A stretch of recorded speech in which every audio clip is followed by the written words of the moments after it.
causes de l'épilepsie, parce que souvent les patients vont me demander au bureau pourquoi je suis épileptique, quelles sont les raisons. Donc les causes.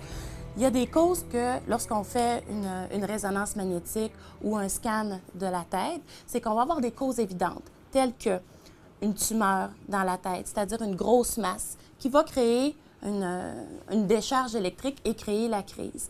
Il y a des hémorragies, parfois, qui vont créer de l'épilepsie. Il y a également les ACV. Les patients un peu plus âgés qui vont faire des ACV ne feront pas nécessairement des crises sur le coup, mais peuvent faire des crises quelques années plus tard parce que ça reste une cicatrice au niveau du cerveau. Dans le fond, c'est toute chose qui va créer une irritation au niveau du cerveau. Notre cerveau n'est pas supposé d'avoir une insulte. Une insulte telle qu'une tumeur, telle qu'un ACV, telle qu'une hémorragie. Il y a aussi, on va souvent poser les questions suivantes à nos patients pour essayer de déterminer des causes. Avez-vous déjà eu un trauma crânien dans le passé? Ce n'est pas nécessairement un trauma crânien qui a eu lieu dans la dernière année ou qui a eu lieu dans les derniers 6 mois. Les patients peuvent avoir eu des traumas crâniens lointains et développer une épilepsie par la suite. Ensuite, on a les infections du système nerveux central, donc du cerveau, les méningites, entre autres. Les encéphalites, ça, c'est des inflammations au niveau du cerveau.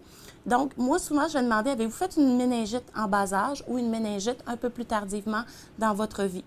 Dans d'autres cas, c'est qu'on ne trouvera pas de cause. On sait qu'il y a un facteur épileptique sous-jacent, on sait qu'il y a des décharges qui se font, mais on n'a pas l'irritation qu'on va retrouver telle que dans une tumeur ou encore dans un ACV. Donc, ça arrive comme ça dans un ciel clair et parfois, on n'a pas d'explication très franche du pourquoi que le patient commence à faire de l'épilepsie. Il faut vraiment faire la distinction entre les causes et les déclencheurs. Qu'est-ce qui va provoquer une crise?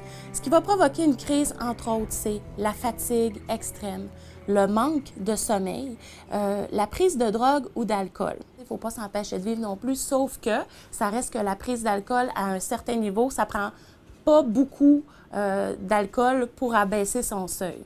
Il y a certains types d'épilepsie qui vont être fragiles à la lumière ou ce qu'on appelle la photosensibilité.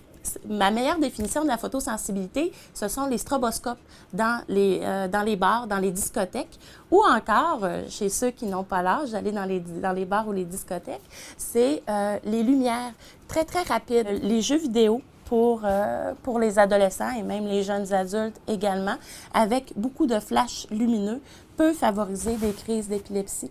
C'est les changements hormonaux qui peuvent favoriser des crises d'épilepsie également. Des fois, il y a des épilepsies qui vont se déclencher un petit peu plus à l'adolescence, entre autres chez la jeune femme. Un autre déclencheur, c'est un ajustement de médication qui n'est pas optimal, qui n'est pas parfait pour un patient, ou encore un changement de médication. Le stress peut être aussi un déclencheur.